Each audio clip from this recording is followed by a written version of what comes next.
ရန်ကုန်မြို့မှာပဲစီတန်းစီနေရင်နာမည်ကြီးဆိုတော့တယောက်ကားထဲမှာပဲအဆုံးပါကွယ်လွန်သွားခဲ့တဲ့ဖြစ်စဉ်မင်္ဂလာပါတကယ်ချင်းလေးတို့ရေဒီနေ့မက်လာ26 2026ခုရဲ့သတင်းထူးအနေနဲ့ကတော့မြန်မာနိုင်ငံဗဟိုဂီတအစည်းအရုံးဖွဲ့ဝင်နာမည်ကြီးဆိုတော့တယောက်ဟာဆိုရင်တော့ဖြင့်မက်လာ26ရက်နေ့လယ်ခင်းမှာပဲရန်ကုန်မှာစီတန်းစီနေရင်လည်းရုတ်တရက်ကွယ်လွန်သွားခဲ့ရပါတယ်အငှားရင်မောင်းလေးဖြစ်သူဆိုတော့ Patrick ခေါ်ကူတင်ထွန်းဟာ East Road ဘူရှက်ပြီးတော့ကားပေါ်မှာပဲတေဆုံးမှုဖြစ်ပွားခဲ့တာပါဖြစ်စဉ်ကတော့ဒီနေ့မနက်10နာရီကျော်လောက်ကကဘာကြီးဖျားလန်းမဟာစီသာသနာရိပ်သာလမ်းထိပ်မှာရှိတဲ့73စီတန်းစီနေတဲ့ကားတွေကြားကိုအငှားရင်ပေါင်းဦးတင်ထွန်းဟာကားထိုးရက်ပြီးတဲ့နောက်မှာတော့သတိလက်သွားပြီးတော့ကားပေါ်မှာပဲဘူးရှက်ပြီးအုံနှောက်သွေးကြောပြက်ကသေဆုံးခြင်းဖြစ်တယ်လို့အများပြည်သူပြောအရသိရှိခဲ့ရပါတယ်။သေဆုံးသူပက်ထရစ်တင်ထွန်းဟာဆိုရင်တော့ဖြစ်အသက်69နှစ်အရွယ်ရှိပြီးဝါရင်အမှုပညာရှင်တဦးဖြစ်ကပြင်းထန်တဲ့ရာသီဥတုနဲ့73စီခက်ခဲတွေကြားမှာဖွားကိုဆုံးသက်သွားခဲ့ရတယ်လို့လည်းသိရှိခဲ့ရပါတယ်။ပက်ထရစ်တင်ထွန်းဟာဆိုရင်တော့ဖြင့်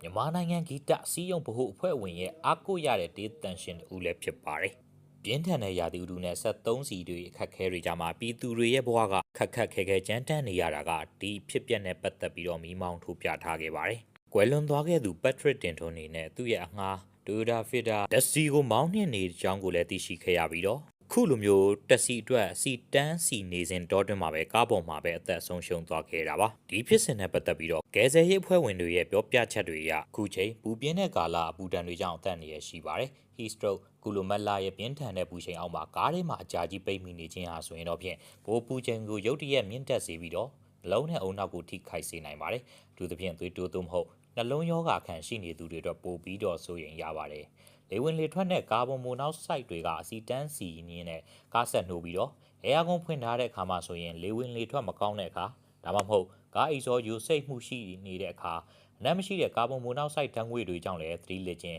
တက်ရှူရက်ခြင်းတွေလည်းဖြစ်သွားနိုင်ပါတယ်ရေဓာတ်ခန်းချောက်ခြင်းတွေလည်းဖြစ်သွားနိုင်တာမို့ပူဒဏ်ကြောင့်ချွေးထွက်လွန်ပြီးတော့ရေဓာတ်နဲ့ဓာတ်စားဓာတ်တွေညှော်နှဲသွားတဲ့အခါမှာခေါင်းမူခြင်းမောပန်းခြင်းကနေတဆင့်အသက်အန္တရာယ်အထိဖြစ်လာနိုင်ပါတယ်ဘေးကွင်းဖို့အတွက်ဆိုလို့ရှိရင်ရေဆောင်ထားပါစီတန်းစီတဲ့အခါမှာရေနဲ့ဓာတ်စားတုပ်တွေကိုအလုံးလောက်ဆောင်ထားပြီးတော့မကြာခဏတောက်ပေးပါလေဝင်လေထွက်ယူဆိုင်ပါကားမှန်ကိုနှဲငယ်ချထားခြင်းအပြင်လက်ဆက်တဲ့လေကိုရရှိစေနိုင်ပါတယ်ကျမ်းမာရေးကိုလည်းအထူးယူဆိုင်ပါလို့ကျွန်တော်တို့ရဲ့သတင်း TV Channel ကပရိသတ်တွေကိုအထူးမှာကြားလိုပါတယ်လက်ရှိမှာတော့ဦးပက်ထရစ်ရဲ့ရုပ်အလောင်းကိုရန်ကုန်ဆေးရုံကြီးကိုပို့ဆောင်ထားတယ်လို့သိရှိခဲ့ရပါတယ်မလ23ရက်နေ့ကလည်းမွန်ပြည်နယ်ချောင်းစုံမြို့နယ်မူရုံရွာကအငှားရင်မောင်းက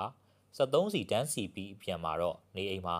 သေဆုံးသွားခဲ့တယ်လို့သိရှိခဲ့ရပါတယ်။မလနဲ့ဧပြီလအတွင်းမှာနေအပူချိန်တွေတိတိတတ်တာမြင့်တက်လာနေတာကြောင့်အပူဒဏ်ကြောင့်ကျန်းမာရေးအနေအရတွေဖြစ်ပေါ်လာနိုင်တဲ့အတွက်အထူးသတိပြုကြဖို့အတွက်ကျန်းမာရေးနဲ့ဝန်ကြီးဌာနကထုတ်ပြန်ထားခဲ့ပါတယ်။ခုလိုမျိုးသတင်းတွေကိုပုံမှန်တင်ဆက်ပေးသွားမှာမို့ကျွန်တော်တို့ရဲ့သတင်း TV Channel လေးကို Like and Subscribe လုပ်ခဲ့ကြပါဦး။